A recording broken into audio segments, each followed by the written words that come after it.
TP. Sreenivasan, ഇവിടെ തഹാവൂർ റാണ ഏറ്റവും ഒടുവിൽ ഇന്ത്യയിൽ എത്തിക്കഴിഞ്ഞു. ഇന്ത്യയിലേക്ക് അല്പസമയം മുമ്പാണ്. ഇതുമായി ബന്ധപ്പെട്ട് കുറേ മണിക്കൂറിലായി ചില കൺഫ്യൂഷനൊക്കെ ഉണ്ടായിരുന്നു.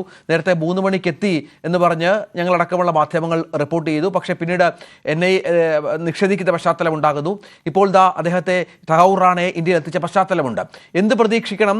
ഈ പറഞ്ഞതുപോലെ മുംബൈ ഭീകരാക്രമണവുമായി ബന്ധപ്പെട്ട് ഇനിയും പുറത്തു വരാനുള്ള രഹസ്യങ്ങൾ അത് വളരെ വ്യക്തമായി തന്നെ ഇയാളുടെ വായിൽ നിന്ന് ലഭിക്കുമെന്ന് പ്രതീക്ഷിക്കാമോ? തീർച്ചയായും പ്രതീക്ഷിക്കാം. കാരണം എത്രയോ കാലം കഴിഞ്ഞതല്ലേ. അപ്പൊ തീർച്ചയായിട്ടും അദ്ദേഹം അതൊക്കെ സത്യം പറയാൻ തയ്യാറാകും എന്ന് നമുക്ക് വിശ്വസിക്കാം. പക്ഷെ അതൊരു റൂട്ടീൻ മാറ്ററാണ്. നമ്മളതിനെപ്പറ്റി ഒരുപാട് ഫസ് ഉണ്ടാക്കേണ്ട ആവശ്യമില്ല എന്ന് എനിക്ക് തോന്നുന്നു. കാരണം അദ്ദേഹത്തിന്റെ കുറ്റം തെളിഞ്ഞിരിക്കുക തന്നെയാണ്. അതുപോലെ US സുപ്രീം കോർട്ട് പോലും അദ്ദേഹത്തിന് വിട്ടുകൊടുക്കാൻ തയ്യാറായില്ല.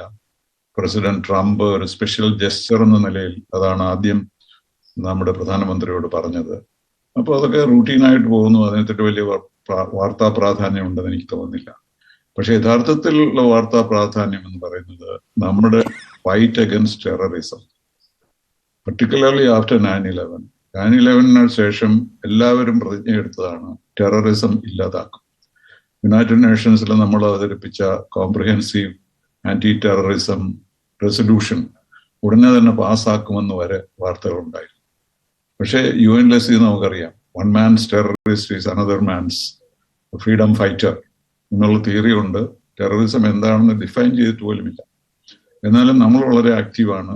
സെക്യൂരിറ്റി കൗൺസിലിന്റെ ടെററിസം കമ്മിറ്റിയുടെ ചെയർമാനായിരുന്നു ഇന്ത്യ. നമ്മൾ സെക്യൂരിറ്റി കൗൺസിലുണ്ടായിരുന്നു. ആ ഒരു ചരിത്രമാണ് നമ്മൾ ഓർക്കേണ്ടത്.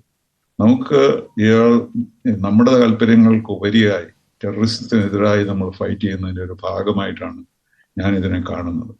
അപ്പോൾ ഇത് യഥാർത്ഥത്തിൽ അദ്ദേഹത്തിനെ ശിക്ഷിക്കും എന്നും അങ്ങനെ ടെററിസത്തിനെതിരായിട്ടുള്ള ഒരു വലിയ മൂവിന്റെ ലീഡർഷിപ്പ് കൊടുക്കാൻ ഇന്ത്യക്ക് കഴിയുമെന്നുള്ളതാണ് ഞാൻ ഇതിൽ കാണുന്നത്.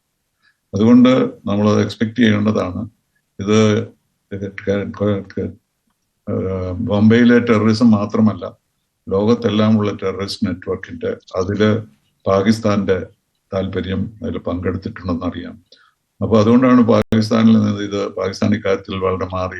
ഇയാളെ കാനഡക്കാരനാണ്, നമുക്കൊന്നും കാര്യമില്ല. അതായത് പാകിസ്ഥാൻ വിദേശകാര്യ വക്താവ് ഈ ചോദ്യങ്ങളോട് ഒഴിഞ്ഞു മാറുകയായിരുന്നു സാർ. അദ്ദേഹം പറഞ്ഞത് കനേഡിയൻ പൗരനാണ്, നമുക്കിതിനകത്ത് വലിയ റോളില്ല എന്നാണ്. പക്ഷെ നമുക്കറിയാം വളരെ വ്യക്തമായി പല തെളിവുകളും ഇന്ത്യക്ക് ലഭിച്ച പശ്ചാത്തലമുണ്ട് ഈ മുംബൈ സ്ഫോടനവുമായി ബന്ധപ്പെട്ട് പാകിസ്ഥാന്റെ. അതുകൊണ്ട് തന്നെയാണ് പാകിസ്ഥാൻ ടെററിസ്റ്റ് ഗ്രൂപ്പിനോട് അസോസിയേറ്റഡ് ആയിരുന്നുള്ളതെന്ന് ലോകം അംഗീകരിച്ചിട്ടുള്ളതാണ്. ഏത് കാറ്റഗറിയിലാണ് ഇപ്പോഴെന്ന് അറിയില്ല, എന്തായാലും ഗ്രീൻ കാർഡ്. അപ്പോൾ അതുകൊണ്ട് അതിന് വളരെ പ്രാധാന്യമുണ്ട്.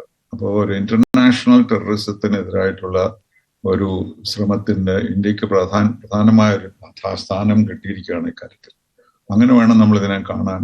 ഒരു കോൺട്രിബ്യൂഷൻ നമ്മുടേത് ഇന്റർനാഷണൽ ടെററിസത്തിനെതിരെ. കാരണം 30 വർഷം മുമ്പ് എല്ലാവരും നിശ്ചയിച്ചതാണ് ടെററിസത്തിനെ അവസാനിപ്പിക്കും. അമേരിക്ക 30 വർഷം യുദ്ധം ചെയ്തു എന്നിട്ട് പോരുകയാണ് ചെയ്തത്. ഒരു തരത്തിലും ഈ ഇന്റർനാഷണൽ ടെററിസത്തിനെ സപ്രസ് ചെയ്യാൻ നമ്മളെ കൊണ്ട് കഴിഞ്ഞിട്ടില്ല, ആരെ കൊണ്ടും കഴിഞ്ഞിട്ടില്ല. അപ്പൊ അതിന്റെ ഒരു ഭാഗമായിട്ടാണ് നമ്മൾ ഇതിനെ കാണേണ്ടതും പ്രവർത്തിക്കേണ്ടതെന്നാണ് എൻ്റെ